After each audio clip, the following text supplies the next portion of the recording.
체중계 숫자는 정말 아무 의미가 없어요. 체중계 숫자는 그대로여도 요즘 잠이 잘 온다 싶으면 지방이 열심히 타고 있는 거예요. 배고픔 견디는 게 많이 힘드셨을 거예요. 담배 끊는 것처럼 금단 증상이 있을 수도 있어요. 두통, 짜증, 무기력감, 뇌가 에 중독되어 있거든요. 살이 찌면 다이어트가 잘못된 걸까요? 오히려 잘하고 계신 거예요. 왜 그럴까요?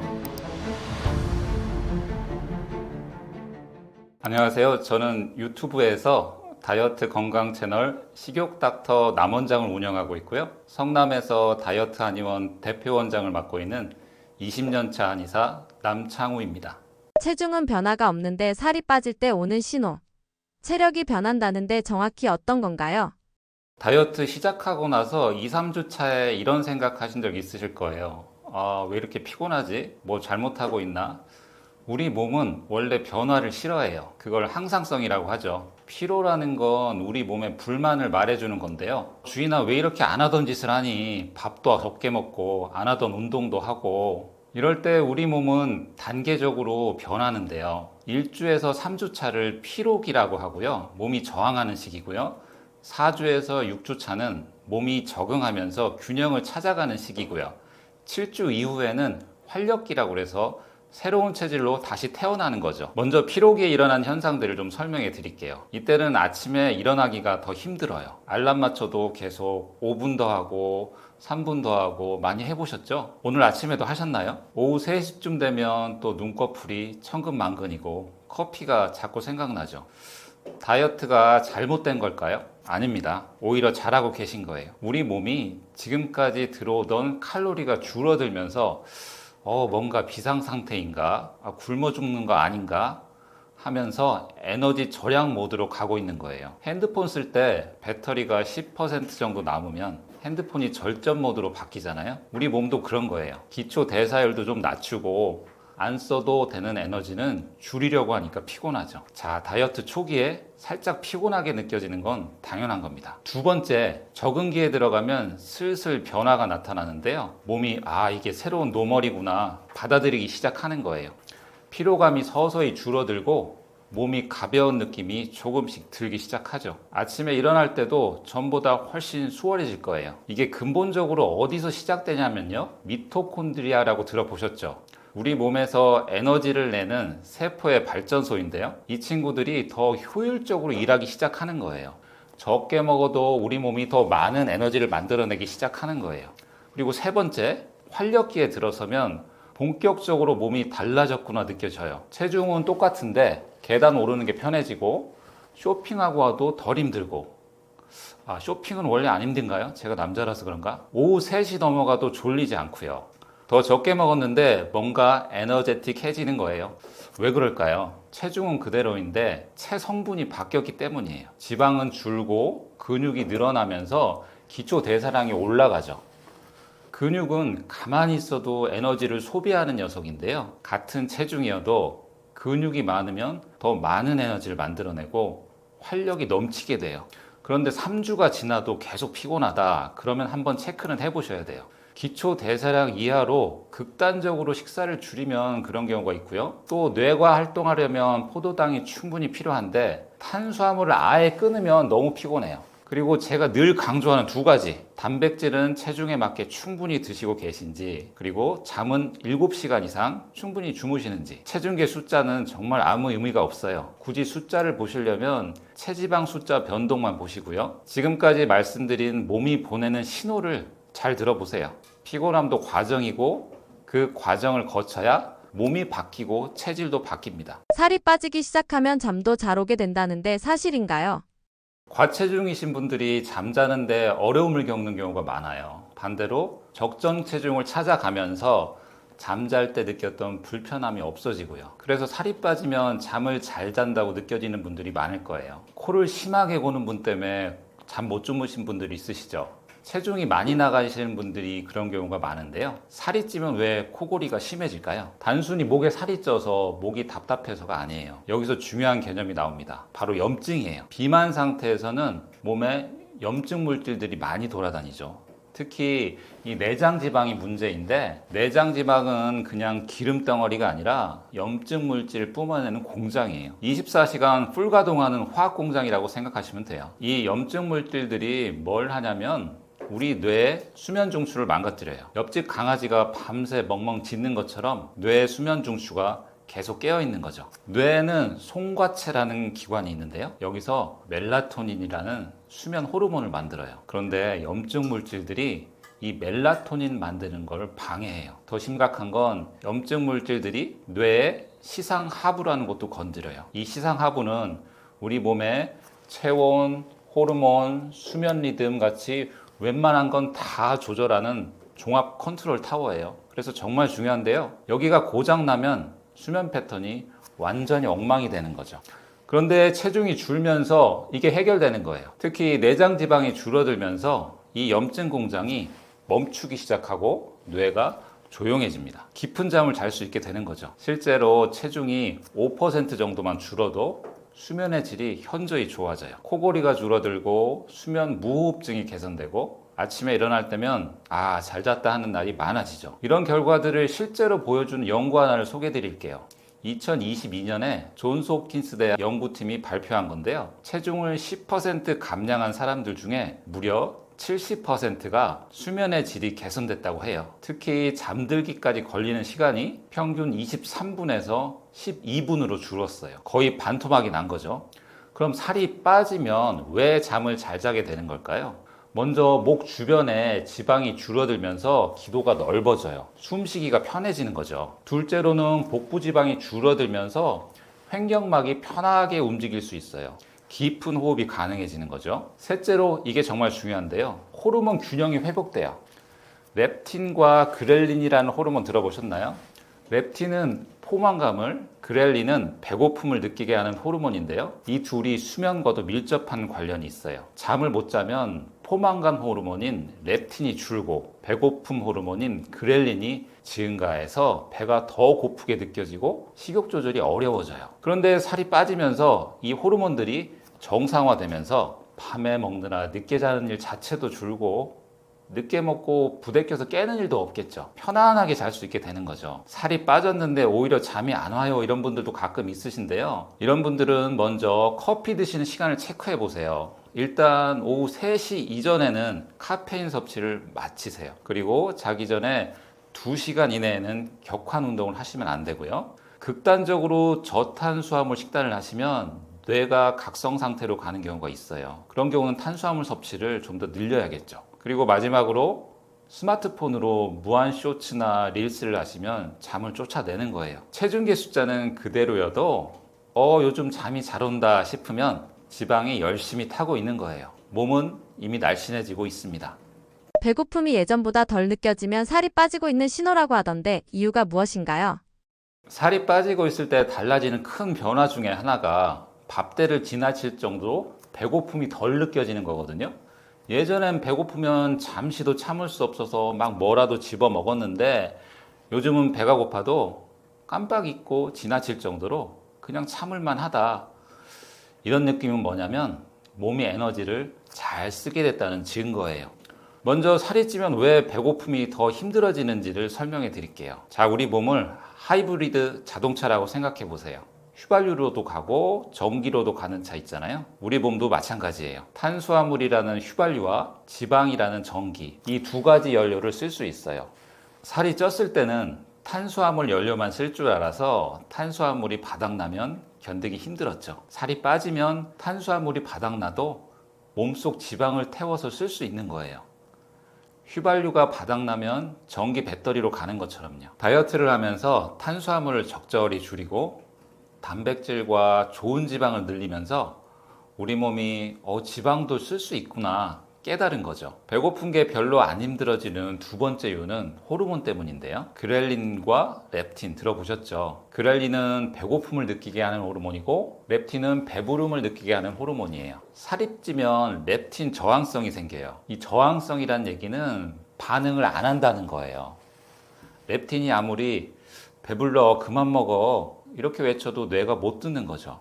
배부르다는 괜찮다는 신호는 잘 안 가고 계속 배고프다는 신호만 가는 거예요. 그런데 체중이 줄고 우리 몸의 대사 기능이 개선되면 렙틴 저항성도 줄어들면서 배부르구나 신호를 제대로 듣게 됩니다. 그래서 예전처럼 배고픔이 아주 심하게 오지는 않는 거예요. 실제로 2023년 하버드 의대 연구에 따르면요, 간헐적 단식을 6주 이상 지속한 사람들의 83%가 배고픔이 덜 힘들어졌다고 대답했어요. 뇌 사진을 찍어봤더니 음식을 봤을 때 뇌가 배고프다, 먹고 싶다 하며 반응하는 영역이 절반으로 줄어드는 게 보여요. 그런데 똑같이 다이어트를 해도 배고픔이 편해지는 데 걸리는 시간이 많이 다를 거예요. 어떤 사람은 배고픔에 빨리 적응하고 어떤 사람은 배고픈 게 꽤 오래 걸려요. 특히 평소에 단순당을 많이 드시던 분들은 시간이 훨씬 더 오래 걸려요.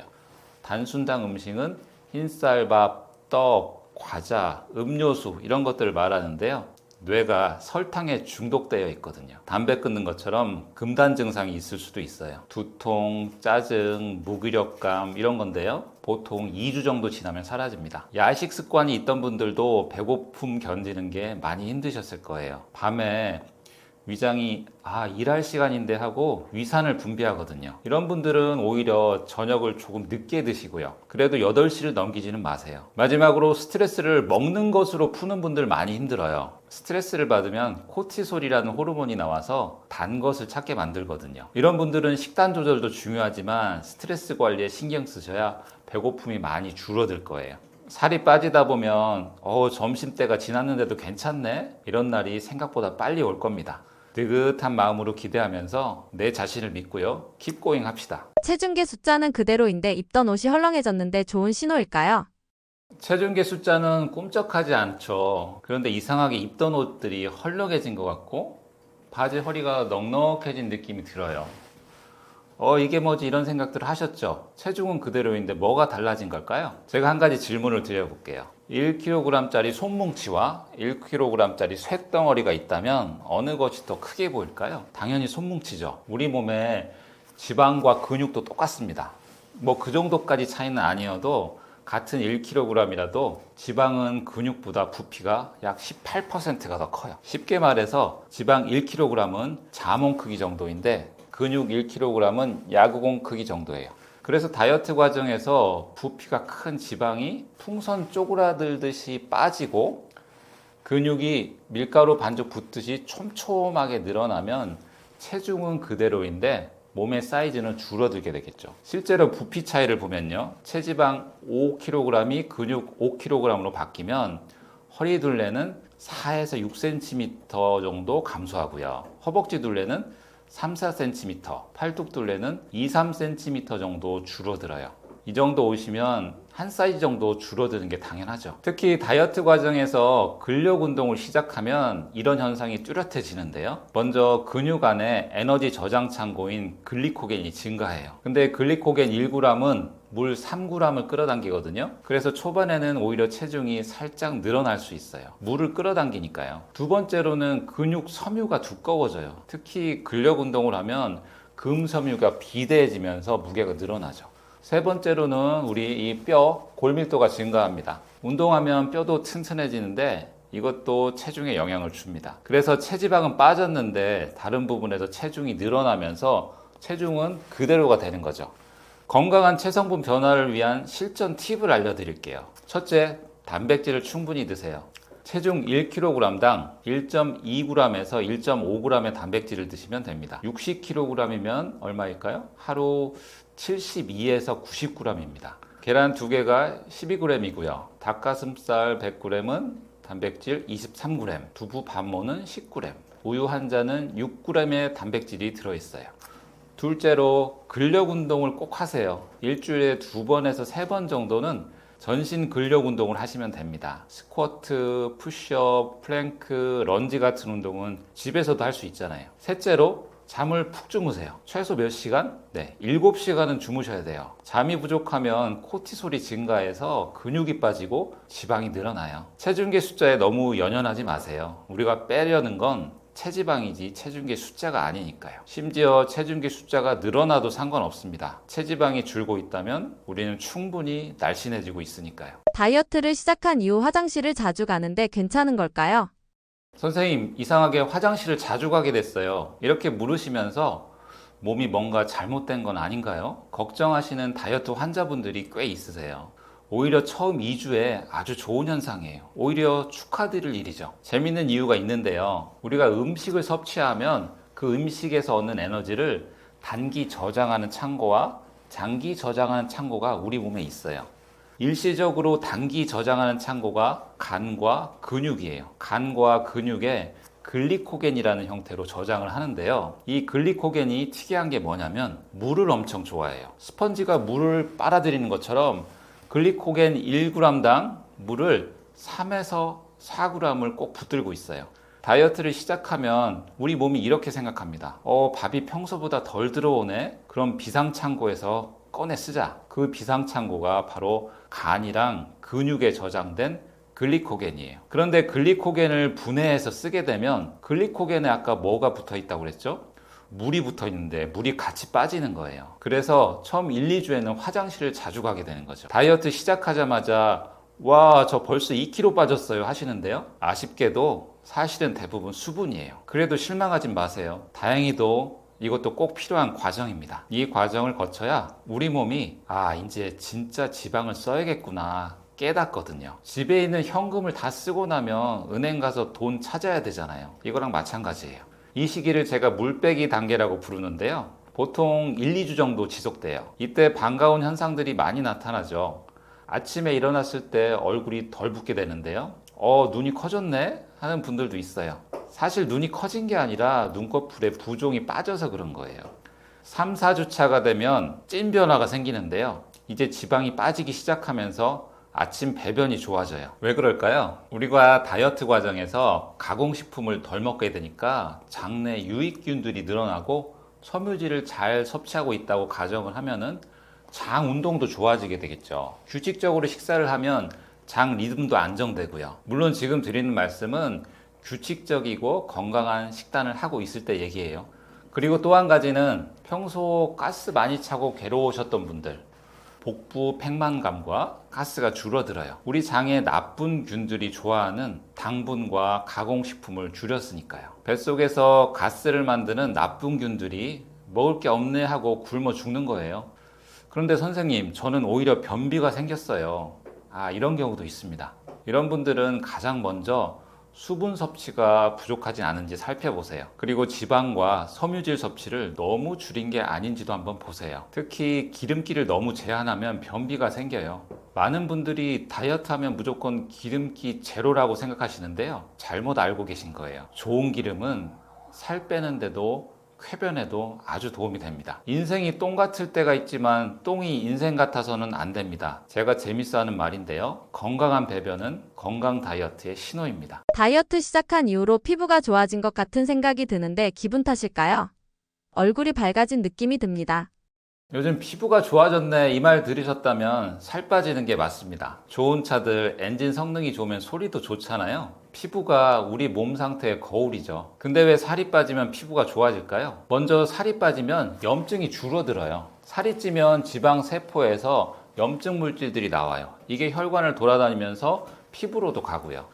공장에서 나온 매연이 주변 공기를 더럽히는 것처럼 염증 물질이 피부를 칙칙하게 만들죠. 그래서 살이 빠지면 TNF-알파, IL-6 같은 염증 물질이 감소하면서 피부가 맑아집니다. 안개 거치듯이 얼굴이 환해지는 거죠. 둘째로 살이 빠지면 호르몬이 안정되거든요. 특히 인슐린이 관건이에요. 혈당이 왔다 갔다 하면 인슐린도 롤러코스터를 타잖아요. 이게 피지 분비를 자극해서 여드름을 만들어요. 그런데 식단 조절로 혈당이 안정되고 살이 빠지잖아요. 그럼 인슐린이 안정되면서 피지 분비도 줄어들어요. 기름종이가 필요 없어지는 거죠. 그 다음은 다이어트 과정에서 일어나는 일들인데요. 다이어트 제대로 하시려면 물 충분히 드셔야 하는 건 아시죠? 이 물이 피부에 직접적인 영향을 미쳐요. 피부의 70%는 수분이에요. 수분이 부족하면 포도가 건포도 되듯이 피부도 쪼글쪼글해지죠. 하지만 평소 안 마시던 물 충분히 드시면 화분에 물 준 것처럼 피부가 탱탱해지죠. 2019년에 JAD 저널에 발표된 연구에 따르면요. 적절한 체중 감량은 건선, 여드름, 화농성 한선염, 흑색 극세포종 등 여러 피부 질환의 개선에 도움이 된다고 보고됐어요. 특히 비만과 관련된 만성 염증이 감소하면서 피부 건강이 전반적으로 향상되는 효과를 보였어요. 그런데 선생님, 저는 오히려 피부 트러블이 생겼어요. 이런 분들도 있어요. 근데 초반에는 그럴 수 있습니다. 특히 지방이 급격하게 빠질 때 문제가 생겨요. 지방 세포에는 각종 독소들이 저장되어 있거든요. 중금속, 환경 호르몬 같은 것들이요. 지방이 분해되면서 이런 것들이 혈액으로 나와요. 오래된 창고 청소하면 먼지가 풀풀 날리잖아요. 몸속의 독소가 일시적으로 순환하면서 이게 피부로 나타나는 거예요. 이걸 디톡스 반응이라고 하는데요. 또 다이어트 스트레스로 코티솔이라는 스트레스 호르몬이 증가하면 피부 트러블이 생길 수가 있어요. 코티솔은 피부 장벽을 약하게 만들거든요. 그런데 걱정하지 않으셔도 되는 게 보통 2, 3주 지나면 좋아져요. 몸이 새로운 상태에 적응하면서 독소 배출도 끝나고 호르몬도 안정을 찾아가요. 얼굴살이 너무 빠져 늙어 보인단 말을 듣는 경우가 있는데 다이어트 하면서 얼굴의 탄력까지 지킬 수 있는 음식이나 영양제가 있을까요? 이거 정말 중요한 질문인데요. 살은 빠졌는데 늙어 보인다는 말 정말 속상하시죠? 연예인들 중에도 살 빠졌는데 더 안 좋다는 소리 듣는 분들 가끔 계시잖아요. 이유는 볼과 관자놀이에 지방이 먼저 사라지면서 얼굴 볼륨이 급격하게 줄어드는 거예요. 여기에 콜라겐 손실하고 수분 부족까지 겹치면 피부 탄력이 떨어지고 심한 경우에는 얼굴 근육까지 빠지면서 확실히 나이 들어 보이죠. 특히 40대 이후에는 더 조심하셔야 되는데요. 25세부터 매년 1%씩 콜라겐이 줄어들거든요. 여기에 급격한 다이어트까지 하면 완전히 폭삭 그럴 수 있죠. 그럼 어떻게 해야 될까요? 제가 얼굴 탄력 지키는 전략을 좀 알려드릴게요. 먼저 콜라겐 자체가 많이 함유된 음식이 좋겠죠? 닭날개, 족발, 달걀 같은 음식들이 콜라겐 관련된 성분이 많고요. 토마토 드시면 라이코펜이 콜라겐을 보호해주는 역할을 해요. 두 번째로 비타민 C를 충분히 드시는 게 중요한데요. 콜라겐은 비타민 C 없이는 만들어지지가 않아요. 키위 하나에 비타민 C가 85mg, 빨간 파프리카 반 개에는 95mg이 들어있어요. 키위, 파프리카 많이 드시면 좋고요. 마지막으로 음식으로 드시기가 힘들면 영양제도 괜찮아요. 앞에서 말씀드린 콜라겐 보충제를 드시면 좋은데요. 콜라겐 보충제는 저분자 콜라겐 펩타이드를 골라서 드세요. 분자가 작아야 흡수가 잘 되거든요. 비타민 C를 함께 드시면 시너지 효과가 나겠죠? 수분 손실을 막아주는 히알루론산까지 드시면 훌륭한 마무리가 되겠습니다. 여기서 꿀팁 하나는 자기 전에 콜라겐 보충제를 드세요. 밤에 성장 호르몬이 나올 때 콜라겐 합성이 가장 활발하거든요. 그리고 절대 금연, 담배는 콜라겐의 거의 원수지간이에요. 그런데 가장 중요한 건 너무 급격하게 체중을 뺄 때 문제가 생기거든요. 한 달에 본인 체중의 7, 8% 이내로 감량하는 걸 저는 추천드려요. 급하게 뺀 살은 급하게 요요가 올 수 있고요. 꼼꼼하게 천천히 뺀 살은 꼼꼼하게 유지가 됩니다. 폭식 후 살이 바로 찔까요? 폭식했다면 예방 차원으로 굶는 게 좋을까요? 평소에 식단 관리 잘 하시다가 회식 가거나 스트레스 받을 때 나도 모르게 폭풍 흡입하고 나면 뭔가 공등탑이 무너진 것 같고 당황스러우실 거예요. 그래서 다음날 되면 굶어야 되나요? 폭식하면 바로 1, 2kg 찌는 건 아닌가요? 이렇게들 많이 물어보시는데요. 근데 우리 몸이 생각보다 그렇게 허술하지는 않습니다. 우리 몸에는 갑자기 살찌는 걸 막아주는 장치들이 있어요. 먼저 글리코겐이라는 임시 저장 창고가 있는데요. 우리 몸을 은행이라고 생각해 보세요. 첫 번째는 간과 근육에 있는 글리코겐이라고 하는 수시 입출금 괴자고요. 두 번째로는 체지방이라는 정기 예금 괴자가 있어요. 글리코겐은 현금 인출기에서 바로 뽑을 수 있는 돈 같은 거죠. 반면에 체지방은 장기 저장 탱크라서 정기예금처럼 빼기 어려운 돈이고요. 여기서 놀라운 건 체중 70kg 성인 기준으로 최대 4,200kcal를 글리코겐으로 임시 저장할 수 있다는 거예요. 이게 얼마나 많은 양인지 아세요? 밥으로 치면 14공기고요. 라면으로 치면 8봉지 분량이에요. 자, 그럼 이제 우리가 회식에서 폭풍 흡입을 했다고 해봅시다. 한 3,000kcal를 먹었다고 쳐볼게요. 많이 먹긴 했죠. 그런데 이게 먹자마자 뱃살로 가는 건 아니라는 거죠. 먼저 일단 글리코겐 탱크를 채운다는 거예요. 글리코겐 탱크가 다 차고 나면 그 다음으로 체지방으로 살이 찌는 거예요. 글리코겐은 체지방과 달리 임시 저장 탱크라서 소식하거나 운동을 하고 나면 에너지가 필요하니까 바로 꺼내서 쓰게 돼요. 살찌기 전에 꺼내서 쓸 수 있다는 얘기예요. 그래서 우리가 어떻게 이용할 수 있냐면요. 내일 회식이 있다. 과식할 것 같다. 그럼 전날이나 당일 오전에 운동 열심히 하고 가볍게 먹어서 글리코겐 탱크를 미리 비워놓는 거예요. 예를 들어 볼게요. 내일 저녁에 회식이 있다면 오늘 저녁은 샐러드로 가볍게 먹고 내일 아침은 공복 상태로 30분 정도 빠르게 걸어요. 점심도 닭가슴살 샐러드 정도로 가볍게 드시고요. 이렇게 하면 글리코겐 탱크가 절반은 비워져요. 그럼 회식에서 먹은 칼로리가 체지방으로 바뀌어서 살로 저장되는 게 아니라 글리코겐으로 잠깐 갔다가 체지방이 되기 전에 재빨리 꺼내서 없앨 수 있는 거죠. 실제로 2014년에 발표된 연구 결과를 보면요. 남성들이 3일간 하루 1500kcal씩 과식을 해도 실제로 체지방 증가는 없었고요. 5일 후 수분 증가도 정상으로 떨어졌어요. 일반적으로 하루 정도 과식은 주로 수분과 글리코겐 저장량만 늘어나지 진짜 살찌는 거랑은 거리가 멀다는 얘기예요. 그래서 여기서 중요한 건 어제 많이 먹었으니 오늘은 굶어야지. 이건 최악의 선택이에요. 왜 그럴까요? 첫째, 무작정 굶으면 우리 몸이 비상사태로 인식을 해요. 갑자기 음식이 안 들어오네. 전쟁이라도 났나? 그러면 오히려 지방 저장 모드로 바뀌거든요. 기초 대사량이 떨어지면서 먹는 음식을 더 열심히 저장하려고 해요. 둘째로 굶으면 글리코겐이 고갈되면서 근육까지 분해돼요. 근육이 빠지면서 기초 대사량이 또 떨어지고요. 살찌기 쉬운 체질이 되는 거죠.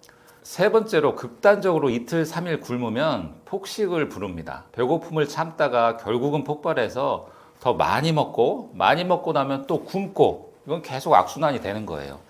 그럼 어떻게 해야 할까요? 폭식 다음 날은 이렇게 해보세요. 아침에는 레몬수나 올리브유 한 잔으로 시작하시고요. 그리고 공복 상태로 3-40분 정도 걷거나 가벼운 유산소 운동을 하시고요. 이때 글리코겐이 빠르게 소모돼요. 아침 식사는 단백질 위주로 가볍게 계란 2개나 그릭 요거트 정도면 충분해요. 점심은 평소에 70% 정도로 하시고요. 저녁은 채소를 많이 드시고 탄수화물은 반 이하로 줄이시고요. 물은 평소보다 1리터 정도 더 마셔야 노폐물 배출을 도와줄 거예요. 그리고 일찍 자는 것도 중요합니다. 잠을 자는 동안 우리 몸이 대사를 정상화시키거든요.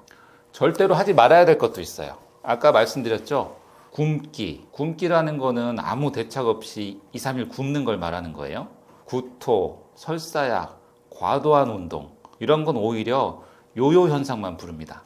기억하세요. 지방 1kg을 찌려면 무려 7,700kcal가 필요해요. 하루 폭식으로 1kg 살이 찌는 건 물리적으로 불가능하다는 얘기죠. 체중이 늘었다면 대부분 수분과 글리코겐 무게예요. 마지막으로 이 말씀을 드릴게요. 한 번의 폭식이 여러분의 다이어트를 망치지 않습니다. 1년은 365일이고요. 하루는 0.3%에 불과합니다. 죄책감 갖지 말고 굶지도 말고 그냥 다시 일상의 패턴으로 돌아오시면 돼요. 글리코겐이라는 우리 몸의 안정장치를 믿고 안심하셔도 됩니다. 폭식했다고 무조건 살이 찌는 게 아니라는데 어떤 원리인가요? 우리 몸은 정교한 자동 시스템을 가진 기계랑 비슷해요. 체온이 올라가면은 땀을 흘리고 혈당이 높아지면 인슐린이 또 비슷하게 나오죠. 외부 환경이 바뀌거나 예상치 못한 상황이 생겨도 우리 몸은 항상 일정한 상태를 유지하려고 끊임없이 노력을 해요. 이걸 항상성 유지라고 하는데요. 폭식도 마찬가지예요. 폭식도 우리 몸에는 큰 변화를 주는 예상치 못한 상황인데요. 체중 증가를 막아주는 똑똑한 시스템들이 우리 몸에 있어요. 어제 회식에서 삼겹살에 소주 먹고 2차에는 치킨에 맥주까지 이러고 나면 이번엔 진짜 찌겠는데 걱정하실 텐데요. 그런데 우리 몸이 그렇게 호락호락하지 않습니다. 첫 번째로 소개할 시스템은 적응성 열 생산이에요. 영어로는 Adaptive Thermogenesis라고 합니다. 쉽게 말해서 과식하면 우리 몸이 자동으로 칼로리 태우기 모드로 전환된다는 거예요. 이게 어떻게 가능하냐고요? 아까 말씀드렸죠. 우리 몸은 항상성을 유지하려고 한다고요. 항상성을 유지한다는 건 갑자기 많은 칼로리가 들어왔을 때 이거 다 저장하려면 큰일 나겠는데 이러면서 이거 좀 태워야겠다 자동으로 불을 켜는 거예요. 실제로 과식 후 기초 대사율이 일시적으로 증가하는 현상에 대한 연구가 많이 있는데요. 1986년 연구에서는 과식 후에 기초 대사율이 18%까지 증가했다는 보고가 있어요. 특히 갈색 지방이라는 특별한 지방이 있는데요. 이 지방은 칼로리를 저장하는 게 아니라 열량을 태우는 지방이에요. 마치 난로 같은 거죠. 과식하면 이 갈색 지방이 자, 일할 시간이다 하면서 열심히 칼로리를 태웁니다. 이제 좀 안심이 되세요? 많이 먹으면 대사량도 함께 올라가니까 먹은 만큼 죄다 지방으로 저장되는 건 아니라는 거죠. 두 번째로 우리 몸에는 비운동성 활동 열 발산 Non-Exercise Activity Thermogenesis의 약자인데요. 니트라고 불러요. 무슨 말이냐면 운동이 아닌데도 칼로리를 열심히 태우는 우리 몸의 모든 활동을 말해요. 메이오 클리닉의 제임스 레바인 박사는 니트 연구의 선구자인데요. 연구에 따르면 사람들 간의 니트 활동 차이가 하루 최대 수백 킬로칼로리까지 날 수 있다고 해요. 세계적인 저널 사이언스지에 발표된 그분 연구에서는 날씬한 사람들이 과체중인 사람들보다 일상생활에서 훨씬 더 많이 움직인다는 것을 밝혀냈어요. 왠지 우리 생각에도 그럴 것 같긴 하죠. 그런데 이걸 수치로 증명하는 건 또 어려운 문제예요. 하루에 평균 2.5시간 더 많이 움직이고 서 있는 시간도 훨씬 더 길었어요. 더 중요한 건 이런 니트 활동이 개인마다 차이가 크다는 거예요. 어떤 사람은 과식해도 살이 안 찌는데 어떤 사람은 조금만 먹어도 살이 찌죠. 그 원인 중에 하나가 바로 이 니트 효과라고 할 수 있어요. 날씬한 체질이라고 불리는 사람들은 니트 활동이 활발해요. 과식하면 무의식적으로 더 많이 움직이고 더 많이 열을 발산합니다. 그럼 니트를 늘리는 방법이 있을까요? 한번 이렇게 해보세요. 서서 일하면 앉아있을 때보다 칼로리를 무려 20에서 50%를 더 소모해요. 요즘에 서서 쓰는 책상도 많이 있잖아요. 그리고 엘리베이터 대신 계단을 쓰시고요. 전화할 때는 가만히 있지 말고 우리가 안절부절 하는 것처럼 돌아다니세요. 이게 보기엔 좀 그래도 니트예요. TV 볼 때도 누워있지 마시고 끊임없이 스트레칭 한번 하시고요. 이렇게 적응성 열 생산과 니트라는 두 가지 방법으로 우리 몸은 폭식을 해도 칼로리가 몽땅 지방으로 저장되는 걸 막아줘요. 근데 주의할 점이 있어요. 이런 보호 시스템이 만능이 아니에요. 매일 폭식하면 이 시스템도 과부하가 걸리겠죠? 그리고 나이 들수록 이런 보호 시스템도 효율이 떨어지고요. 노화와 함께 갈색 지방의 활약도 감소하고 니트 반응도 둔해지거든요. 또 한 가지는 알코올과 함께 폭식하면 이런 보호 시스템이 전혀 작동하지 않아요. 알코올이 들어가면 우리 몸은 알코올 해독을 최우선으로 하기 때문에 지방 대사가 억제되거든요. 그래도 우리 몸이 정말 똑똑하죠? 한두 번의 폭식으로 망가지지 않도록 스스로를 보호하고 있으니까요. 가끔 한 번씩은 우리 몸이 복구해 주겠지만 건강한 식습관을 유지하는 거 가장 중요한 건 변함이 없습니다. 폭식 후 누워있지만 않아도 살이 덜 찐다는데 효과가 얼마나 있는 걸까요? 누우면 뭐 된다? 소 된다? 아니죠. 누우면 살 됩니다. 눕는 동작이 단순한 것 같지만 굉장히 복잡한 우리 몸의 변화를 만드는데요. 폭식 후에 체중 증가를 막으려면 먹고 나서 절대 눕지 않는 게 중요해요. 우리가 폭식한 후에 그 칼로리들이 어디로 갈지 정해지는 아주 중요한 타이밍이 있는데요. 바로 식후 2-3시간이에요. 이 시간을 어떻게 보내느냐에 따라서 이 칼로리들이 지방으로 갈 것인지 말 것인지 결정되거든요. 우리가 음식을 먹으면 흡수한 칼로리를 임시로 저장하는 글리코겐이라는 저장 창고가 있어요. 여기는 임시 저장 창고라서 글리코겐으로 많이 저장하면 저장할수록 체지방으로 가는 살을 줄여서 살이 덜 찌게 만드는 구조예요. 간에는 100g, 근육에는 400g 정도의 글리코겐을 저장할 수 있어요. 그런데 여기서 흥미로운 점은 운동을 하면 근육에 있는 글리코겐에 더 많은 칼로리를 저장할 수 있다는 거예요. 당연하겠죠. 창고를 자꾸 비워야 창고 안에 물건을 더 많이 쌓을 수 있잖아요. 그래서 운동을 해서 근육에 있는 글리코겐에 있는 칼로리를 많이 쓰면은 많이 쓸수록 더 많이 저장할 수 있죠.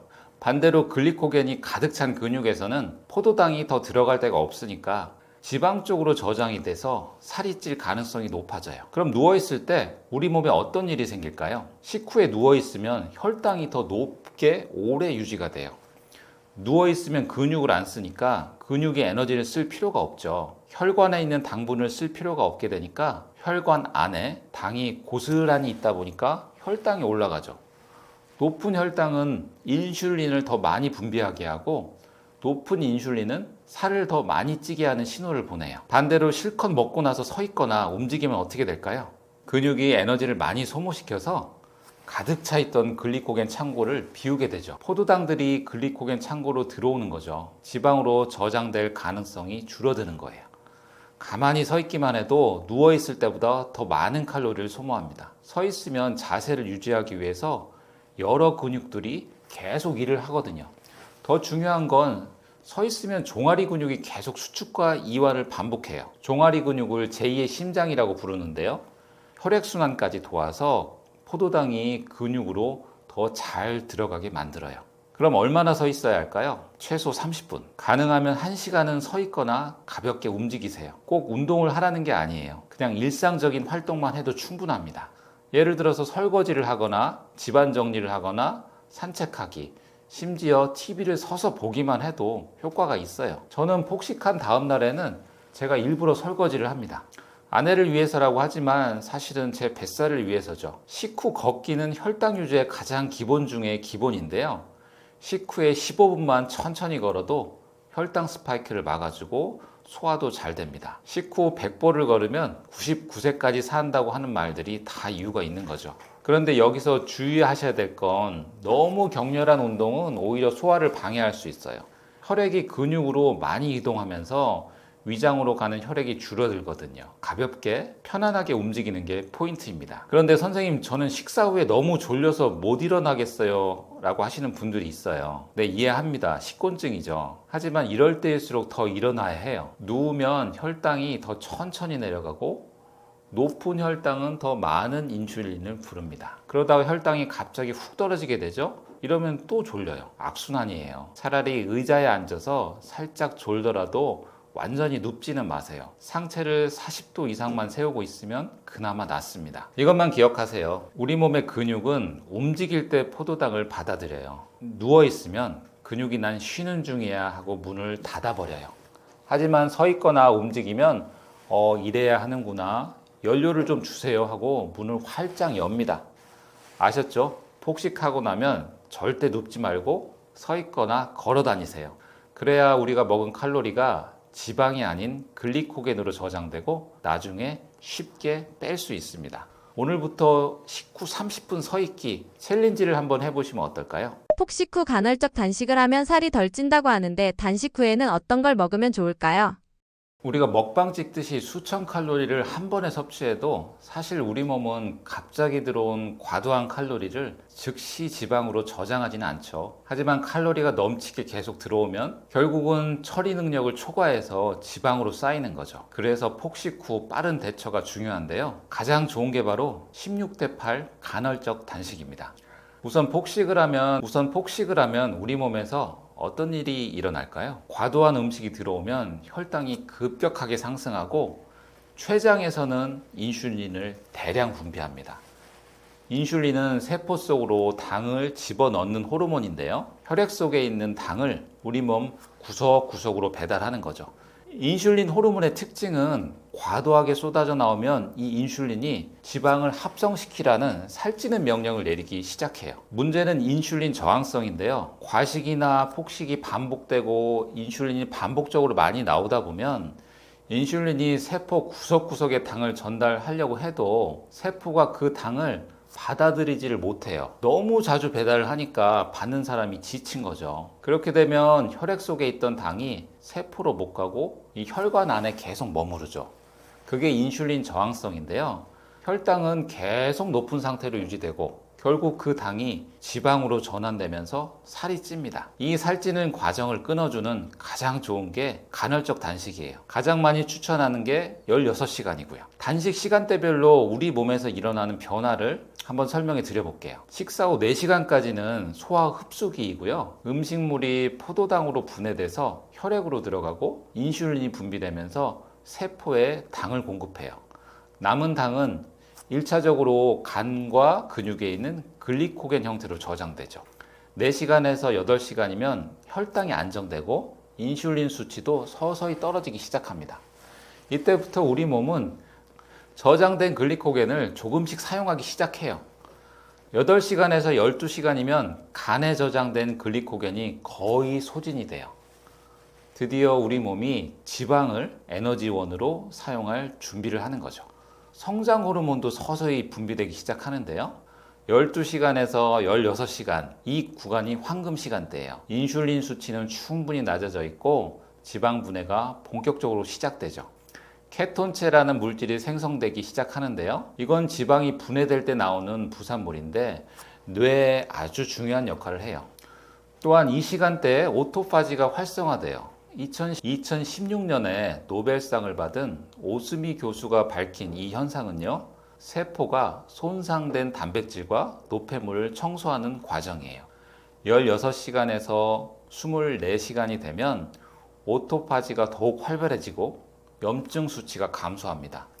인슐린 감수성도 크게 개선되면서 세포가 인슐린 신호를 더 잘 받아들이게 돼요. 그런데 왜 16시간이 적정한 시간일까요? 첫째로 12시간을 넘어야 본격적인 지방 연소가 시작되는데요. 16시간이면 충분한 지방 분해 효과를 볼 수가 있어요. 둘째로 24시간은 일상생활을 하면서 지속하기가 어렵고요. 오히려 스트레스가 될 수 있어요. 한마디로 힘들다는 거죠. 셋째로는 16대 8은 자연스럽게 아침을 건너뛰는 패턴이라서 실천하기가 쉽죠. 예를 들어서 저녁 8시에 식사를 마치고 다음날 낮 12시에 점심을 먹으면 딱 12시간이잖아요. 여러 연구에서 16시간 단식이 체중을 감소하고 인슐린 민감성을 개선시키고 염증을 감소시키는데 효과적이면서도 지속 가능한 방법으로 확인이 되었어요. 공복 시간에는 가벼운 산책을 하면 지방 연소 효과가 더 좋아집니다. 단 주의사항이 있어요. 당뇨병 환자나 저혈압, 임산부, 수유부, 성장기 청소년, 그리고 섭식장애가 있는 분들은 반드시 담당 의사선생님과 상담하셔야 돼요. 무조건 혼자 판단하고 진행하시면 안 됩니다. 16시간 간헐적 단식 후에 첫 식사가 중요한데요. 이때 뭘 먹느냐에 따라서 단식의 효과가 크게 달라져요. 이걸 잘 해야 혈당도 안정되고 체중도 유지할 수가 있거든요. 간헐적 단식 해보신 분들은 간헐적 단식 후에 뭘 먼저 드셨나요? 혹시 배고프다고 밥부터 허겁지겁 드셨나요? 아이고, 그러면 혈당이 롤러코스터 타듯이 확 올라갔다가 확 떨어집니다. 혈당 스파이크라고 하죠. 16시간 동안 쉬고 있던 우리 몸이 잠에서 깨어난 거랑 같아요. 이때 갑자기 단순당이나 흰밥을 확 들이부으면 몸이 깜짝 놀라는 거죠. 갑자기 이렇게 많은 당이 들어오네? 그러면서 인슐린을 왕창 분비합니다. 인슐린 농도가 높아지면 어떻게 된다고 했죠? 맞습니다. 살쪄요. 그럼 어떻게 해야 할까요? 먼저 채소부터 드세요. 방금 말씀드린 대로 갑자기 탄수화물이나 당분이 들어가면 혈당 스파이크가 오는데 채소를 먼저 드시면 달라져요. 채소의 식이섬유가 위장에서 젤리처럼 끈적끈적한 막을 형성하거든요. 이게 뭘 하냐면 뒤에 들어올 탄수화물이 천천히 흡수되도록 방어막 역할을 하는 거예요. 게다가 16시간 단식으로 장내 미생물들이 굶기 때문에 예민해져 있는데요. 식이섬유가 좋은 먹이가 되면서 장 건강도 회복시켜줍니다. 그 다음엔 단백질을 꼭 챙기세요. 닭가슴살, 계란, 두부, 생선 아시죠? 왜 단백질이 중요할까요? 16시간 단식 동안 우리 몸은 일부 근육 단백질도 분해해서 에너지로 사용하거든요. 이때 양질의 단백질을 공급하면 근육이 빠르게 회복될 수 있어요. 근육이 유지돼야 기초 대사율도 유지되니까요. 살도 계속 빠질 수 있고 요요도 예방할 수 있죠. 더 놀라운 건 단백질이 식이성 열 발생이라는 걸 하는데요. 쉽게 말해서 먹는 동안에도 칼로리를 계속 많이 소모한다는 거예요. 탄수화물이나 지방은 소화할 때 섭취 칼로리의 5에서 10%만 소모시키는데 단백질은 무려 20에서 30%를 소모해요. 100kcal 단백질을 먹으면 소화하는 데만 30kcal를 쓴다는 거죠. 세 번째, 건강한 지방도 필수적으로 드셔야 하는데요. 아보카도, 견과류, 올리브오일 같은 것들이에요. 16시간 굶었는데 지방을 먹으라고요? 네, 맞습니다. 건강한 지방은 단식으로 활성화된 지방 연소 모드를 더 오래 유지시켜줘요. 왜 그럴까요? 지방은 소화가 느려서 혈당을 안정적으로 유지시키고 인슐린 분비도 최소화시켜요. 게다가 지용성 비타민 A, D, E, K의 흡수를 도와서 단식으로 부족해질 수 있는 영양소도 보충해 주고요. 또한 렙틴이라는 포만감 호르몬 분비를 촉진해서 과식도 막아주죠. 그런데 이 순서가 중요합니다. 채소로 방어막을 치고 단백질로 근육을 보호하고 또 대사를 높여주고요. 건강한 지방으로 포만감을 유지하는 거예요. 이렇게 먹으면 16시간 단식의 효과를 200% 끌어올릴 수 있습니다. 단백질만 충분히 먹어도 살이 덜 찌는 이유는 무엇인가요? 어떤 음식으로 섭취하는 걸 추천하시나요? 간헐적 단식 후 식사에서 제가 가장 강조하는 게 단백질인데요. 사실 간헐적 단식뿐만 아니라 보통의 체중 조절 식단에서도 단백질은 가장 핵심적인 영양 성분이라고 할 수 있어요. 먼저 그럼 16시간 단식하는 동안에 우리 몸에 어떤 일이 일어날까요? 놀랍게도 우리 몸은 에너지가 부족하면 근육 단백질까지 분해해서 포도당으로 만들어서 써요. 이걸 쉽게 말해서 근육을 녹여서 연료로 쓴다는 거죠. 아니, 지방을 태운다면서 왜 근육을 써요? 네, 지방도 태우지만 뇌는 포도당을 선호하거든요. 그래서 비상시에는 근육 단백질도 희생시켜요. 그래서 단식 후 첫 식사가 정말 중요한데요. 이때 양질의 단백질을 공급하면 어떻게 될까요? 먼저 근육이 즉시 회복됩니다. 단식 중에 손실된 근육 단백질을 빠르게 보충해 주는 거죠. 특히 류신이라고 하는 아미노산이 근육 합성 스위치를 켜는 역할을 해요. 계란, 닭가슴살, 이 류신이 풍부해요. 둘째, 대사율이 올라갑니다. 단백질은 소화하는데 엄청난 에너지를 써요. 탄수화물이나 지방은 섭취 칼로리의 5에서 10%만 소화하는 데 쓰는데요. 단백질은 무려 20에서 30%를 쓰죠. 100kcal 단백질을 먹으면 30kcal는 그냥 소화하느라 태워진다는 거예요. 먹어서 흡수하는 와중에도 공짜로 칼로리를 소모하는 셈이죠. 셋째, 혈당이 안정돼요. 단식 후에 탄수화물부터 먹으면 혈당이 롤러코스터를 타는데요.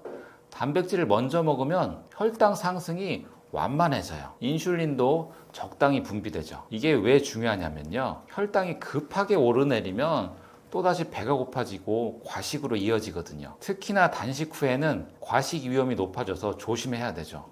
넷째로 포만감이 오래가요. 단백질은 그렐린이라는 배고픔 호르몬을 억제하고 펩타이드 YY라는 포만감 호르몬을 증가시키거든요. 실제로 아침에 단백질을 충분히 먹은 사람들은 하루 종일 식욕이 안정된 상태로 유지되는 연구 발표들이 매우 많습니다. 드시는 양은 체중 1kg당 1g에서 1.5g 정도가 적당하고요. 60kg이면 한 끼에 2-30g 정도가 적당해요. 체중이 60kg이면 한 끼에 2-30g 정도가 계란 3개, 닭가슴살 100g, 두부 반모 정도의 양이에요. 폭식 후에 또 고기를 먹자니 부담스러운 마음이 들죠. 사실 고기 외에도 훌륭한 단백질 공급원이 많아요. 제가 실제로 먹고 있는 음식들을 중심으로 소개해 드릴게요. 첫 번째는 계란입니다. 계란 하나에는 단백질이 약 6g 정도 들어있어요. 계란은 필수 아미노산이 골고루 들어있어서 양질의 단백질 공급원이죠. 저는 아침마다 계란 2개씩 먹는데요. 삶아서 먹거나 구운 계란 쿠팡에서 배달시켜서 먹어요. 소화도 잘 되고 부담스럽지 않거든요. 두 번째는 그릭 요거트예요. 일반 요거트보다 단백질이 더 많이 들었어요. 100g당 약 10g의 단백질이 들어있어요. 물론 제품마다 차이는 있겠지만요.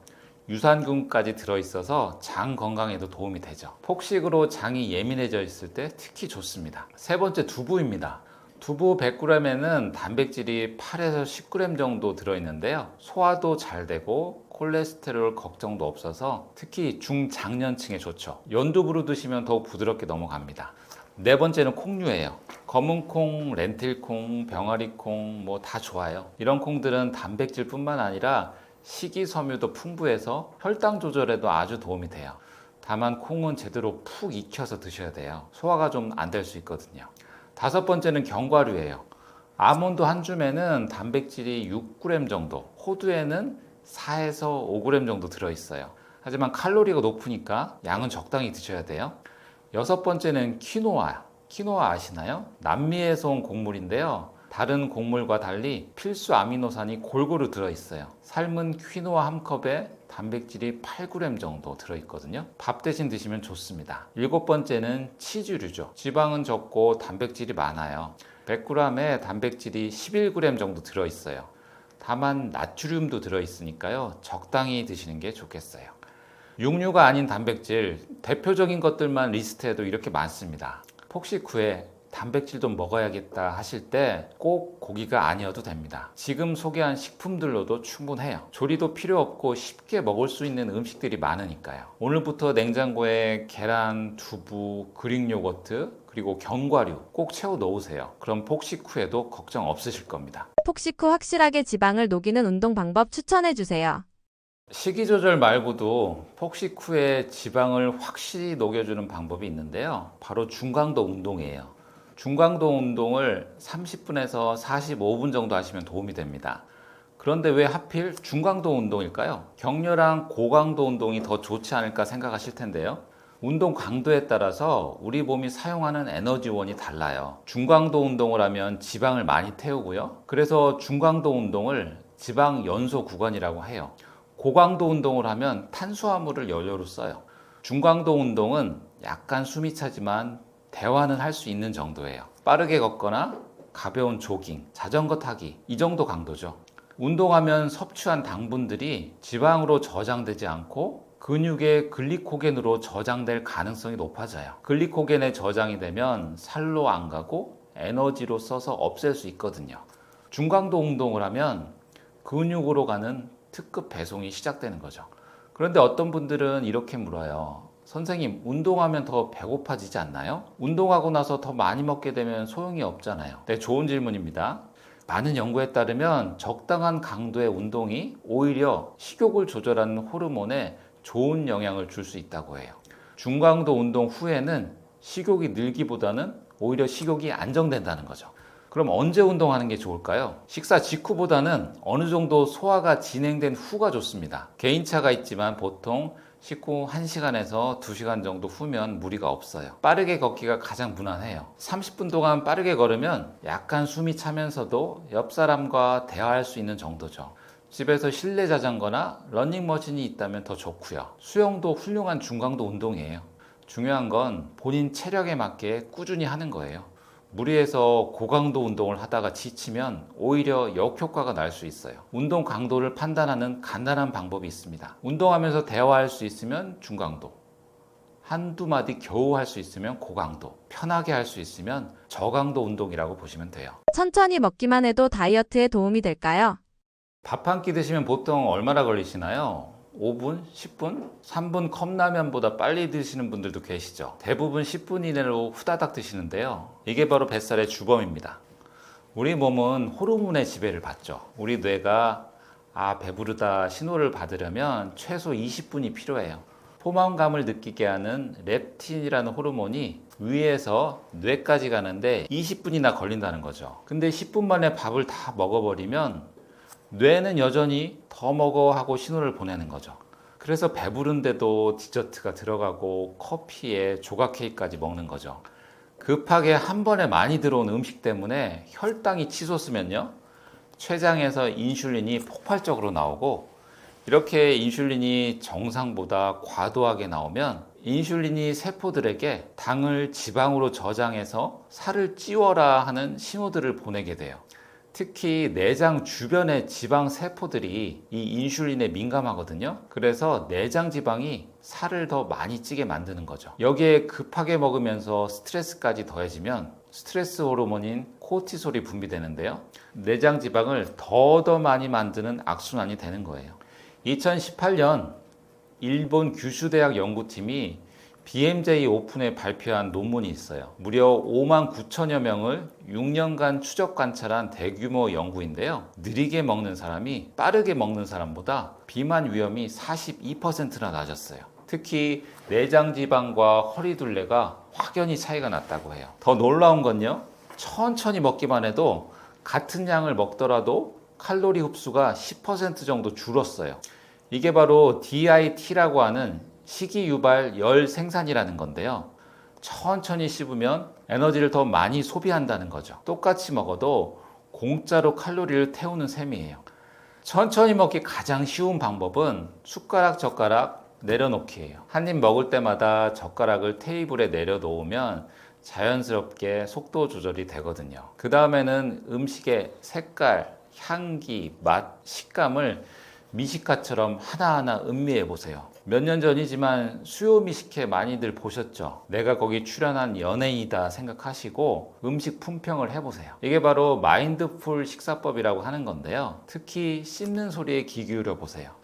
아삭아삭하고 오독오독하는 소리가 들릴 때까지 충분히 씹으면 소화 효소 분비도 늘어나고 포만감도 빨리 찾아와요.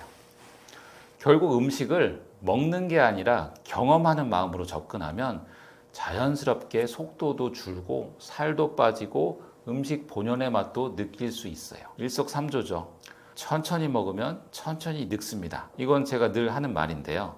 급하게 먹는 사람은 급하게 늙고 천천히 먹는 사람은 천천히 늙어요. 여러분, 음식은 연료가 아니라 즐거움의 대상입니다. 오늘부터 천천히 맛있게 감사하게 드셔보세요. 내장 지방은 덤으로 빠질 겁니다. 다이어트 할 때 정제 탄수화물을 줄이는 게 왜 중요한가요? 탄수화물 챙겨 먹으면서 살을 뺄 수 있는 방법은 없을까요? 뱃살이 유독 많이 찌시는 분들 중에 이런 생각 하시는 분들이 많더라고요. 나는 기름진 음식도 안 먹는데 왜 뱃살이 쪄요? 내장 지방을 키우는 주법은 사실 삼겹살이 아니라 흰 쌀밥이거든요. 내장 지방의 주범은 정제 탄수화물입니다. 정제 탄수화물은 곡물이나 천연 식품에서 식이섬유와 영양소를 제거하고 전분이나 당만 남기도록 가공해서 정제된 탄수화물을 말하는데요. 우리가 흔히 먹는 흰쌀밥, 밀가루, 설탕, 과자, 케이크, 탄수화물, 라면 같은 음식들이죠. 한국인은 하루 평균 180g의 쌀을 먹는데요. 밥 2공기 반 정도죠. 이게 매일 365일 반복되면 우리 몸에 어떤 일이 일어날까요? 흰 쌀밥의 혈당 지수는 70이고요. 식빵은 무려 91입니다. 포도당이 100이니까요. 거의 설탕물 마시는 것과 같은 속도로 혈당이 오르는 거예요. 문제는 이게 하루 3번 매일 반복된다는 거죠. 인슐린은 피 속의 영양분을 세포들에게 배달하는 일을 하는데요. 밥을 자주 많이 먹으면 인슐린이 너무 많이 나와야 되죠. 배달하기 위해서 세포에게 끊임없이 초인종을 띵동띵동 누르는데요. 너무 자주 누르니까 초인종이 고장나 버렸어요. 인슐린이 배달을 왔는지 안 왔는지 헷갈리게 되죠. 이걸 인슐린 저항성이라고 하는데요. 그래서 세포가 영양분은 배달을 못 받고 피 속에는 그 영양분이 그대로 있으니까 혈당이 올라가게 되죠. 이러면 이럴수록 혈당 속에 당이 높으니까 우리 몸은 인슐린을 더 많이 만들어내요. 인슐린이 많아지면 인슐린은 우리 몸에 내장 지방을 저장하라는 명령을 내리고요. 그러면 내장 지방이 많아지게 되는 거죠. 미국의 대규모 집단 연구였던 프레이밍햄 심장 연구에서 통곡물 섭취와 복부지방 분포 간의 중요한 연관성을 밝혔는데요. 2,834명의 성인을 대상으로 한 이 교차 연구에서 통곡물 섭취량이 많을수록 피하지방과 내장지방 모두 유의미하게 감소하는 결과를 얻을 수 있었어요. 통곡물 섭취량이 가장 낮은 그룹과 가장 높은 그룹을 비교했을 때 내장지방 부피가 1883 세제곱센티미터에서 1563으로 감소하는 걸 볼 수 있었고요. 반대로 정제 탄수화물 섭취가 많을수록 피하지방과 내장지방이 모두 증가하는 모습을 볼 수 있었어요. 그럼 왜 통곡물이 좋을까요? 백미는 쌀의 겉 껍질과 씨 눈을 다 벗겨낸 거예요.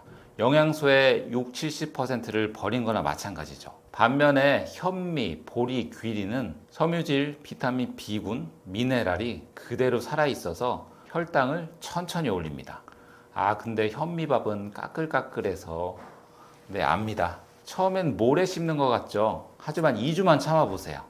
신기하게도 입맛이 바뀔 거예요. 오히려 백미가 너무 부드러워서 뭔가 심심하고 허전하게 느껴질 정도예요.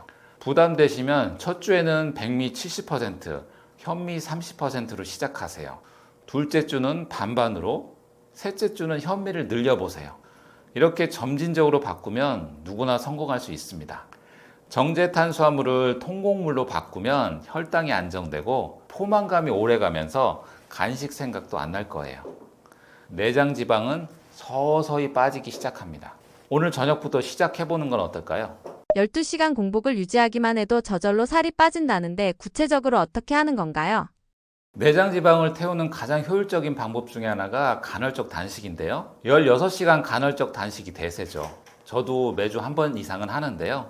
16시간이 부담되신다는 분들이 종종 있으세요. 그래서 좋은 소식 하나 알려드리면 12시간만 공복이어도 충분합니다.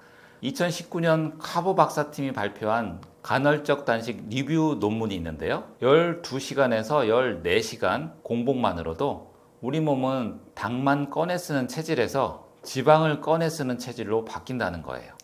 쉽게 설명드리면 우리 몸은 연료를 두 가지로 씁니다. 당이랑 지방이죠. 당은 휘발유 같아서 빨리 타고 지방은 연탄 같아서 천천히 타요. 문제는 계속 밥 먹고 간식 먹고 하면 휘발유만 쓰고 연탄은 창고에 계속 쌓이기만 한다는 거예요. 휘발유 창고는 간과 근육의 글리코겐이고 연탄 창고가 바로 내장 지방이에요. 간에 당 형태로 저장된 글리코겐이 약 100g 정도 있는데요. 이게 8시간에서 10시간 정도면 거의 바닥납니다. 그때부터 우리 몸은 당이 없네? 그럼 지방 좀 태워볼까? 하면서 드디어 연탄 같은 내장 지방을 에너지로 쓰기 시작하는 거예요. 구체적으로 어떻게 하냐고요? 아주 간단합니다. 저녁 7시에 식사 마치고 다음날 7시에 먹으면 딱 12시간이죠. 이 정도는 사실 간헐적 단식이라고 거창하게 생각할 필요도 없죠. 그냥 야식 안 먹기 정도로 생각하시면 됩니다. 12시간 공복의 핵심은 저녁을 단백질과 채소 위주로 든든하게 먹어서 밤새 배고픔을 최소화하는 건데요. 먼저 식사 후 바로 양치질을 해서 뇌에게 오늘 먹기는 여기까지 하고 강력한 신호를 보내면 야식 욕구가 현저히 줄어들 거예요. 중간에 배가 고프면 물이나 무설탕 차는 얼마든지 마셔도 되고요. 무엇보다도 잠자는 8시간은 그냥 공짜로 얻는 공복 시간이니까요. 실제로 깨어있는 공복 시간은 4시간이 되겠죠. 생각보다 훨씬 쉽죠. 극단적인 도전보다는 지속 가능한 습관이 중요합니다. 12시간 공복을 몇 주 하시고 나면 12시간 공복도 쉽게 업그레이드 하실 거예요. 오늘 저녁부터 시작해 보세요. 내장 지방 타는 소리가 들릴 겁니다. 단백질 섭취만 잘해도 뱃살이 빠지는 이유는 무엇일까요? 굶지 않고도 내장 지방을 빼는데 가장 유용한 무기가 바로 단백질인데요. 단백질 그거 헬스장에서 근육 키우려고 먹는 거 아니에요? 이렇게 생각하시는데 단백질은 몸을 키우는데도 도움이 되지만 살을 빼는데도 필요합니다. 아이러니하죠? 우리가 다이어트 한다고 굶으면 무조건 지방만 빠지는 게 아니에요. 안타깝게도 극단적인 다이어트를 하면 지방과 함께 근육도 상당량 빠지는데요. 근육이 빠지면 기초 대사량이 떨어져서 우리 몸이 이제 연료를 아껴 써야겠네 하면서 절약 모드로 들어가거든요. 이렇게 되면 줄어든 근육량 때문에 예전보다 칼로리 소모가 적어져서 같은 양을 먹어도 남게 되는 칼로리가 생기고 내장 지방으로 저장이 돼요. 결국 다이어트를 할수록 우리 몸이 더 내장 지방을 축적하는 체질로 바뀌는 거죠. 그런데 단백질을 충분히 먹으면서 다이어트를 하면 어떻게 될까요? 근육 손실을 최소화하기 때문에 기초 대사량을 지키고 내장 지방을 태우는 과정이 꾸준히 유지되겠죠. 단백질 섭취로 내장 지방을 줄일 수 있는 원리를 3가지 정도로 정리할 수 있어요. 첫째로 단백질을 섭취하면 인슐린 감수성이 개선이 돼요. 단백질이 근육량을 유지시켜주기 때문인데요. 인슐린은 혈액 속에 당이 너무 많아지면 점점 감당하지 못해서 당을 다 처리하지 못하고 혈액 속에 당 수치가 올라가게 되죠. 이렇게 고혈당이 유지되는 게 당뇨죠. 그런데 단백질이 어떻게 혈당을 감당 못하는 인슐린한테 도움을 줄까요? 단백질을 먹으면 근육량이 유지되는데요. 이 근육이 바로 포도당을 가장 많이 소비하는 당 소비 공장이거든요. 근육이 튼튼하면 혈액 속에 있는 포도당을 근육이 가져다가 처리하니까 인슐린이 과로할 일이 없어지는 거죠. 마치 일 잘하는 직원이 많으면 사장이 스트레스 안 받는 것처럼요. 인슐린이 제대로 작동을 하면 혈당이 안정되고 혈당이 안정되면 내장 지방이 쌓이는 일도 없어지는 거죠. 평상시라면 혈당이 급격히 오르면서 인슐린도 많아지고 인슐린이 많아지면 우리 몸이 지방 저장 모드로 바뀌는 악순환이 반복되는데 단백질이 충분하면 이 모든 악순환들이 차단되고 인슐린이 여유 있게 일할 수 있게 도와주는 거예요. 둘째로 단백질을 드시면 DIT라고 하는 식이유발 열 생산이 높아져요. 탄수화물을 소화시킬 때는 섭취 칼로리의 5에서 10%만 소비하는데 단백질은 무려 20에서 30%를 소비해요. 100kcal 단백질을 먹으면 30kcal는 소화하느라 태워버리는 거죠. 공짜 칼로리를 소비하는 셈입니다. 셋째로 단백질이 포만감을 유지시켜줘요. 단백질은 배고픔 호르몬인 그렐린을 줄이고 포만감 호르몬인 렙틴을 늘려줘서 자연스럽게 덜 먹게 됩니다. 배고프지 않으니까 간식 생각도 안 나요. 의학적인 기준에서 보면요, 단백질 섭취량 권장량은 보통 체중 1kg당 1g 내외로 보시면 돼요. 단백질 많이 먹으면 신장에 안 좋다던데 괜찮나요? 이렇게 물어보시는 환자분들이 가끔 계신데요. 건강한 사람이라면 지금 말씀드린 권장량 정도만 드셔도 전혀 문제 없습니다. 이미 신장 질환이 있으신 분들만 주의하시면 돼요. 굶지 않고 내장 지방만 쏙 빼는 방법. 술 뱃살이라는 말 많이 들어보셨죠? 과연 정말 술 때문에 찐 뱃살일까요? 네, 반은 맞고 반은 틀린데요. 술 뱃살의 이유가 여러분 생각과 좀 다를 거예요. 보통 술 자체 칼로리 때문에 살이 찐다고 생각하시는데요. 진짜 문제는 칼로리가 아니라 우리 몸의 대사 시스템이 마비되는 거예요. 술이 우리 몸에 들어오는 순간 간은 독이다, 비상사태다 라고 패닉 상태에 빠집니다. 간이 알코올을 독성 물질로 인식하자마자 몸의 모든 대사 작용이 갑작스럽게 중단되는데요. 특히 지방 분해 과정이 완전히 멈춰버리죠. 이때부터 우리 몸은 오직 알코올 해독에만 모든 에너지와 자원을 올인하게 되죠. 문제는 이 과정에서 함께 먹은 안주들인데요. 간이 알코올을 처리하는 데만 집중하니까 다른 영양소들은 제대로 처리할 여력이 없어요. 대부분 안주 칼로리가 고스란히 지방으로 저장돼 버립니다. 결국 술자리 한 번이 단순히 알코올 칼로리만의 문제가 아니라 함께 먹은 모든 음식이 지방으로 쌓이는 무서운 상황이 벌어지는 거예요. 우리 간은 동시에 여러 일을 못해요. 멀티태스킹이 안 되는 거죠. 알코올이 들어오면 간은 다른 영양소 대사보다도 알코올 해독을 최우선으로 처리합니다. 그동안 지방 분해는 쉬게 되고 지방 합성은 증가해요. 게다가 술 마시면서 먹는 안주들을 생각해 보세요. 치킨, 곱창, 족발 모두 고칼로리, 고지방 음식들이죠. 평소 같으면 일부라도 에너지로 쓰이겠지만 알코올 때문에 지방 대사가 억제된 상태에서는 더 쉽게 피하 지방과 내장 지방으로 저장되는 거예요.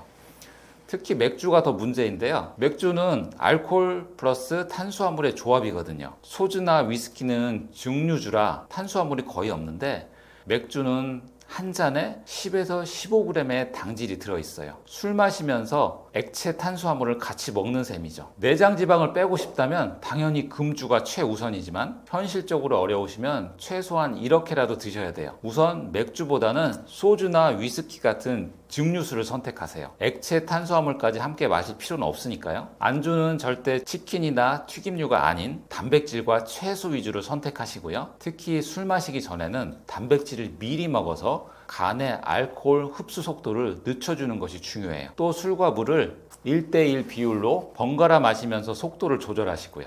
음주 다음 날에는 반드시 단백질 위주 식사와 가벼운 운동으로 신진대사를 다시 활성화시켜야 됩니다. 주 2회 이하로만 음주하시고요. 나머지 5일은 금주일로 정해서 간이 충분히 회복할 시간을 주는 것이 내장 지방 축적을 막는 핵심입니다.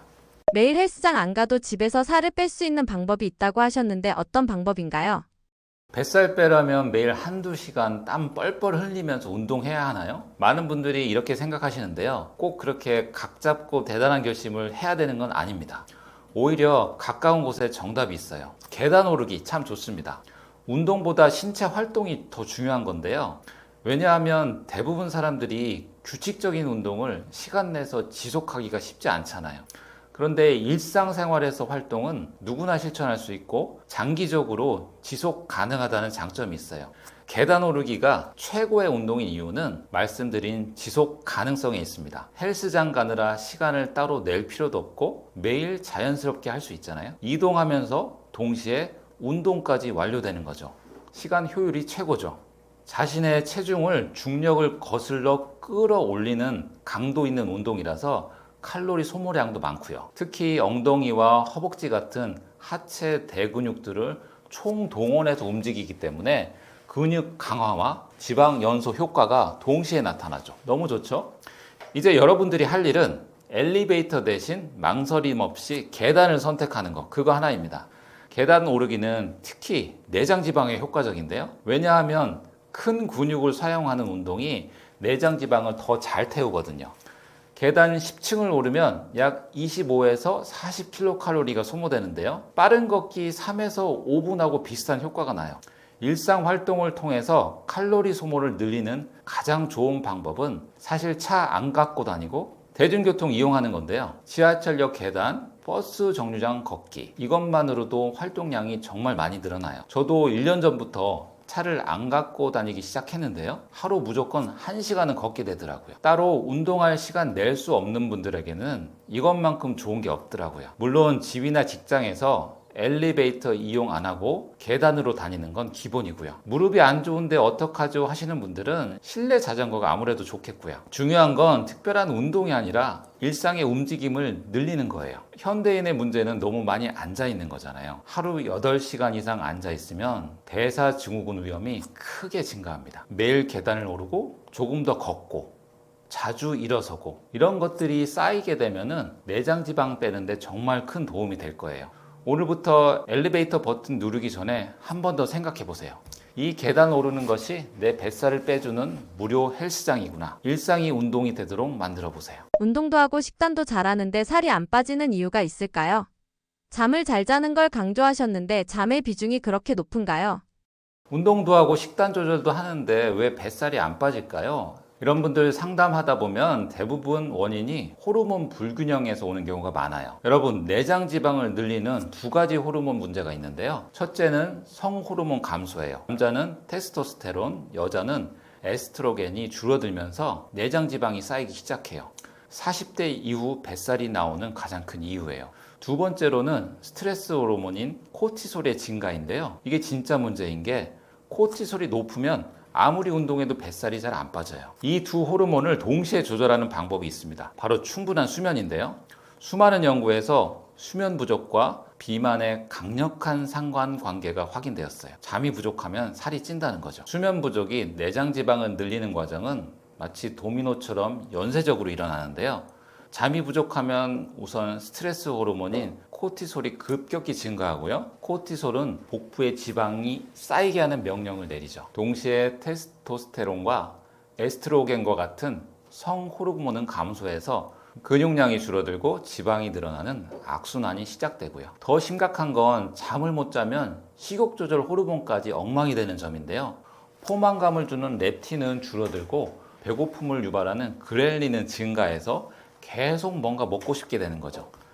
여기에 인슐린 저항성까지 높아져서 혈당 조절이 어려워지면 먹은 음식이 더 쉽게 지방으로 저장되죠. 특히 깊은 잠을 자는 동안 분비되는 성장 호르몬은 분해하고 근육을 유지하는 핵심적인 역할을 하는데요. 수면의 질이 떨어지면 이런 천연 지방 분해 시스템이 잠자는 거죠. 잠 잘 주무실 수 있도록 몇 가지 조언을 드릴게요. 먼저 체온 조절이 중요해요. 잠자기 1-2시간 전에 따뜻한 물로 샤워하세요. 체온이 올랐다가 떨어지면 자연스럽게 졸음이 옵니다. 침실은 약간 서늘하게 유지하시는 것이 좋아요. 두 번째로 빛 차단은 필수입니다. 수면을 유도하는 멜라토닌 호르몬은 어두운 환경에서 잘 분비해요. 암막 커튼을 사용하시고요. 잠자기 전에는 전자기기 사용을 줄이세요. 블루라이트는 멜라토닌 분비를 방해하는 것으로 알려져 있어요. 세 번째로는 마그네슘이 도움이 될 수 있어요. 근육을 이완하고 신경을 안정시키는 데 도움을 주거든요. 마그네슘은 바나나, 아몬드, 시금치 같은 음식에 풍부하게 있죠. 음식이 여의치 않으시면 보충제도 한번 고려해 보세요.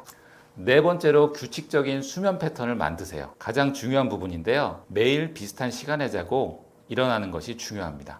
우리 몸의 생체 리듬은 규칙성을 좋아해요. 주말에도 가급적이면 같은 시간에 일어나세요. 마지막으로 알코올과 카페인 주의하세요. 술 마시면 잠이 든다는 착각을 하지만 알코올은 수면의 질을 떨어뜨립니다. 깊은 수면 단계를 방해하죠. 카페인은 오후에는 피하는 것이 좋고요. 개인차가 있지만 마시고 나서 보통 6시간 정도까지는 영향을 줄 수 있습니다. 잠을 자는 것만으로도 호르몬 균형이 개선되고 식욕이 조절되고 스트레스가 감소하는데요. 이런 것들이 결국 내장 지방 감소로 이어지죠. 많은 분들이 다이어트를 위해 새벽에 일어나서 운동을 하는데요. 차라리 1시간 더 자는 것이 호르몬 균형에는 더 도움이 될 수 있어요. 특히 만성적으로 수면이 부족한 분들은 더욱 그렇습니다. 여러분, 수면은 단순한 휴식이 아닙니다. 우리 몸이 호르몬을 조절하고 대사를 정상화하며 내장 지방을 관리하는 중요한 시간입니다. 오늘부터 수면을 다이어트의 일부로 생각해 보세요. 7시간에서 8시간의 충분한 수면, 이것이 내장 지방을 줄이는 가장 쉽고도 효과적인 방법일 수 있습니다. 내장 지방 감소에 좋은 요소인 우유에서 추출된 락토페린이라고 있던데 우유가 맞지 않는 경우에는 어떤 식품이 좋을까요? 락토페린이 뱃살 빼는데 좋다는 말을 많이 들었는데 우유가 안 맞는 분들은 나는 먹고 싶은데 어떻게 해야지 하는 생각을 많이 하실 거예요. 락토페린은 우유, 특히 초유에 많이 들어있는 단백질인데요. 락토는 우유, 페린은 철분을 운반한다는 뜻이에요. 원래는 면역력 강화 물질로 알려졌는데요. 최근 연구에서 내장 지방 감소 효과가 발견되면서 주목을 받고 있어요. 일본에서 진행된 한 연구에서 락토페린을 8주간 섭취한 그룹에서 내장 지방이 아주 유의미하게 감소했다는 결과를 볼 수 있었어요.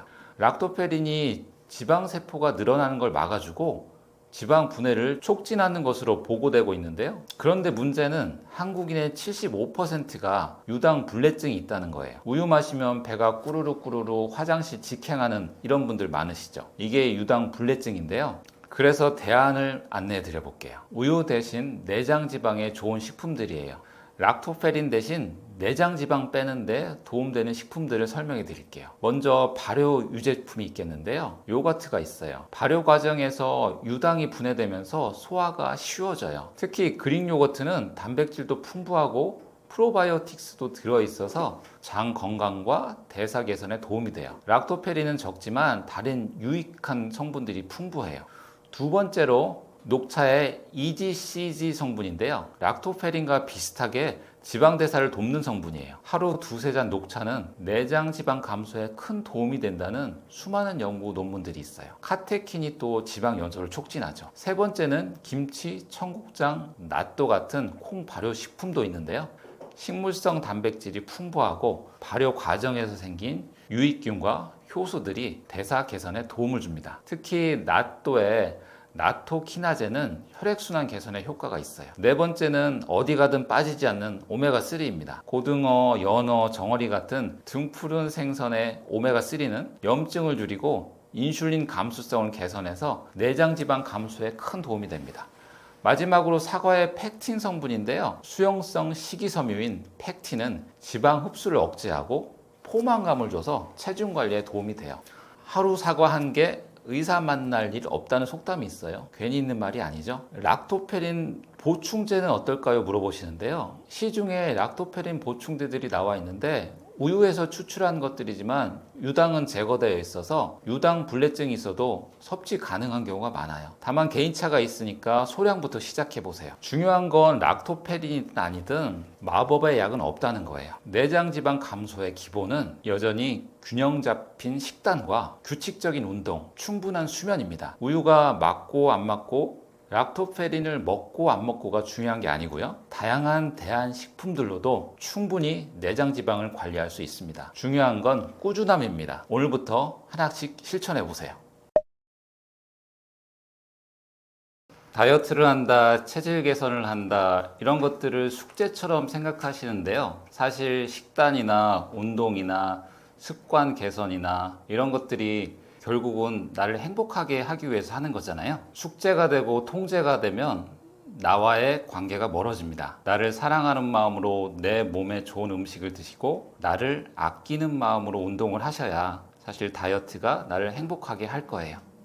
오늘 드린 말씀들 하나하나 차근차근 천천히 실천하시면 몸이 바뀌고 삶이 바뀌고 인생이 바뀌실 겁니다. 저는 유튜브 채널 식욕닥터 남원장을 통해서 행복한 다이어트 콘텐츠로 여러분 다시 찾아뵐 거고요. 쉽게 찾아오시도록 제가 밑에 고정 댓글 남겨드릴게요. 아울러 떠먹여주는 TV도 많은 사랑 부탁드립니다. 감사합니다.